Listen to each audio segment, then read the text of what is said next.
நம்ம இன்னைக்கு பைஸ் கேக் தான் செய்ய போறோம். அதுக்கு தேவையான 2 ஸ்பூன் எண்ணெய், அப்புறம் மிளகாத்தூள்,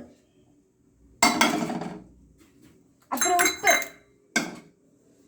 அப்புறமா பெப்பர். இப்போ நம்ம இதை வதக்கிக்கலாம்.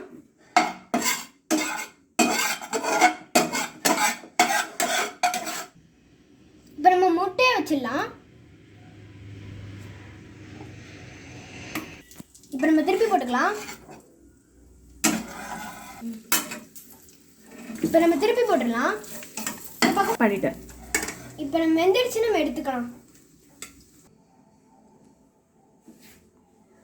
இப்போ நம்ம சாப்பிட்டு பார்க்கலாம்.